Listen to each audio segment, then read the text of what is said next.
अमरीकी वज़ीर जंग पीट हेग्सेथ का कहना है कि बहरे हिंद में अमरीकी आबदोज ने ईरानी जंगी जहाज को डुबो दिया। ईरान से जंग में अमरीका जीत रहा है। मजीद फौजी भी आ रहे हैं। एक हफ्ते में ईरानी हमलों पर मुकम्मल काबू पा लेंगे। ईरान पर मजीद हमलों की नई लहर जल्द शुरू करेंगे।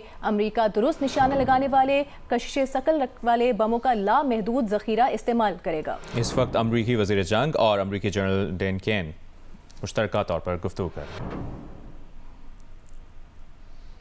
Secretary Hegseth, Mary Margaret with the Daily Wire. Couple questions for you and then one for General Kane. Can you tell us more about how we took out the leader who was the leader of the group that was trying to assassinate President Trump? And then Turkey's defense ministry says NATO air defense systems intercepted an Iranian ballistic missile headed towards Turkish airspace. Could this trigger NATO's Article 5, and was it the U.S. who shot it down?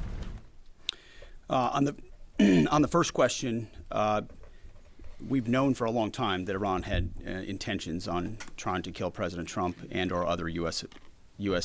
officials. And while that was not the focus of the effort by any stretch of the imagination, in fact, never raised by the president or anybody else, I ensured and others ensured that those who were responsible for that were eventually part of the target list. It wasn't the beginning of the effort. We were focused on missiles and launchers, and that's the focus. But ultimately, if we had the opportunity to get at those who are trying to get at Americans specifically, we would. And so we eventually had the opportunity to do that from the air. And then on the matter with Turkey, I'll have to get back to you on exactly what the intercept looked like at that. We're aware of that particular engagement, although no sense that it would trigger anything like Article 5. No. Tie right there. You got a tie on. Yeah. Thank you. Come back with the BBC. Can you give us an update on what the administration knows, what you know now about the reported? अमरीकी वज़ीर जंग दीगर आला अस्करी हुकाम के साथ briefing दे रहे हैं। आपको बताते हैं अमरीकी वज़ीर जंग पीट हेग्सेथ ने कहा है कि बहरे हिंद में अमरीकी आबदोज ने ईरानी जंग जहाज़ को डुबो दिया। ईरान से जंग में अमरीका जीत रहा है। मजीद फौजी भी आ रहे हैं। इस हवाले से उन्होंने अपनी हिकमत अमली पर एतमाद का इजहार करते हुए कहा कि एक हफ्ते में ईरानी हमलों पर मुकम्मल काबू पा लेंगे। ईरान पर मजीद हमलों की नई लहर जल्द शुरू करेंगे। अमरीका दुरुस्त निशाना लगाने वाले कशिश शकल वाले बमों का लामहदूद जखीरा इस्तेमाल करेगा। ट्रंप को कत्ल करने की कोशिश करने वाला रहनुमा मारा गया, ये भी कहा उन्होंने।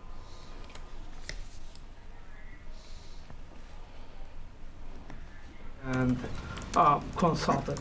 All I would say is none of our objectives are premised on the support or the arming of any particular force. So what other entities may be doing, we're aware of, but our objectives aren't centered on that. Green, right there. Yeah, thank you, Mr. Secretary. Mike Lynn, Washington Times. Can you talk a little bit about the deconfliction process that's going on? You have two parallel operations, Epic Fury and Roaring Lion. How are you making sure they're not interfering with each other? Sure, I'm happy to take that. Thank you for the question. We have liaison officers on both sides. There are U.S. CENTCOM teammates out. अमरीकी वज़ीर जंग पीट हेग्सेथ और आला अस्करी हुकाम briefing दे रहे हैं। अभी आपको बताएं, वज़ीर-ए-आज़म हाउस में पार्लिमानी लीडर्स और सियासी जमातों के सरबराहान को सिक्योरिटी सूरत हाल पर इन कैमरा ब्रीफिंग दी गई है। वज़ीर-ए-आज़म ने मशरिक़ वस्ता की क़यादत से राबतों पर भी एतमाद में ले लिया।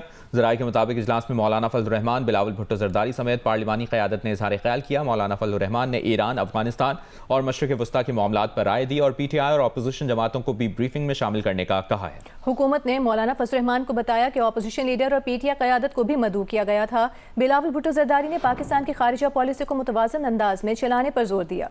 मशरिक़ वस्ता और अफगानिस्तान की सूरत हाल पर हुकूमत का इन कैमरा पार्लियामेंट का मुश्तरका इजलास बुलाने का फैसला। विफाकी वज़ीर कानून आज़म नज़ीर तारड़ का कहना है कि पार्लियामेंट का मुश्तरका इजलास जल्द बुलाया जाएगा, जिसमें वज़ीर आज़म और वज़ीर खारिजा अरकान पार्लियामेंट को ब्रीफिंग देंगे। तुर्क वज़ारत दिफा का ईरानी बैलिस्टिक मिसाइल तुर्की की हुदूद में दाखिल होने से पहले मार गिराने का दावा। कहा मिसाइल का मलबा बुहेरा रूम के करीब तुर्क कस्बे में गिरा, कोई जानी नुकसान नहीं हुआ। तुर्क वज़ारत दिफा का कहना है कि तुर्की अपनी सरजमीन और शहरियों की सलामती यकीनी बनाने की सलाहियत रखता है, अपने खिलाफ किसी भी हमले का जवाब देने का हक रखते हैं। तुर्क वज़ीर ख़ारजा हाकान फैदान का ईरानी हमनसब अब्बास इराक़ची से टेलीफोन पर राब्ता। ईरान की जानिब से बैलिस्टिक मिसाइल हमले पर एहतजाज रिकॉर्ड कराया। तुर्की के वज़ीर ख़ारजा ने कहा तनाज़े को फैलाने के इक़दामात से गुरेज किया जाए।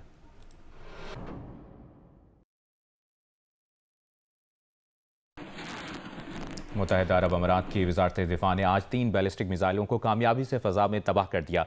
यूएई की वजारत दिफा के मुताबिक फ़ज़ाई दिफा ने 121 ड्रोन तैयारों को फ़ज़ा में तबाह कर दिया। 8 ड्रोन तैयारे रियासत के इलाके में गिरे। ईरानी जारहियत के आगाज़ से अब तक यूएई पर 189 बैलिस्टिक मिसाइलों से हमले हुए। 175 मिसाइलों को तबाह किया गया। 13 मिसाइल समुद्र में गिरे, 1 मिसाइल रियासत की हुदूद में गिरा। ईरानी हमलों के नतीजे में 3 अफराद जाँ बहक और 78 मामूली जख्मी हुए। जाँ बहक अफराद का ताल्लुक पाकिस्तान, बांग्लादेश और नेपाल से है।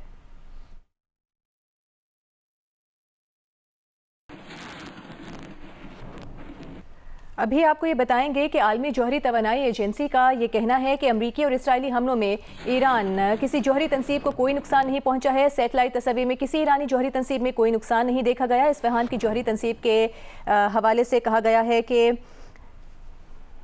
2 इमारतों को नुकसान हुआ है, जौहरी तनसीब को कोई नुकसान नहीं हुआ। ईरान की किसी जौहरी तनसीब से अभी ताबकारी का खदशा नहीं है।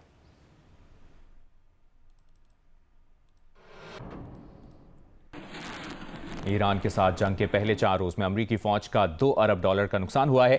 ईरानी मीडिया का दावा, अमरीका इसराइल के हमले ईरान में शोहदा की तादाद 1045 हो गई। ईरानी खबर एजेंसी के मुताबिक ईरान से जंग में इसराइली मईशत का नुकसान 9 अरब शेकल तक पहुंच सकता है।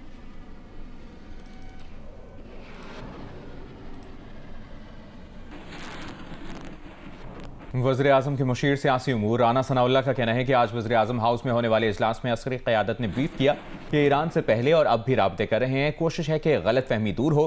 ईरान के खलीजी ममालिक पर हमले नहीं होने चाहिए। इसहाक डार ने बताया कि ईरान ने कहा सऊदी अरब गारंटी दे कि उनकी सरजमीन हमारे खिलाफ इस्तेमाल नहीं होगी तो हमले नहीं करेंगे। पाकिस्तान ईरान और सऊदी अरब के दरमियान राब्ते कर रहा है। लगता है कि जंग तूल पकड़ेगी और अगर ऐसा हुआ तो अमरीका को मुश्किलात का सामना होगा।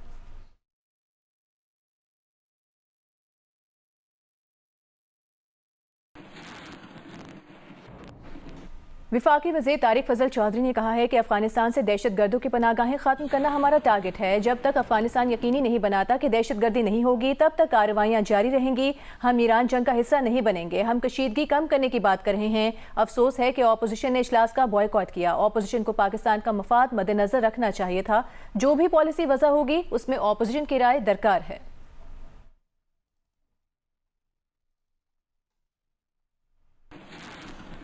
वज़ीर आला पंजाब मरियम नवाज की ज़ेर सदारत सूबाई एपिक्स कमेटी के इजलास में मजमूई सिक्योरिटी सूरत हाल पर गौर किया गया।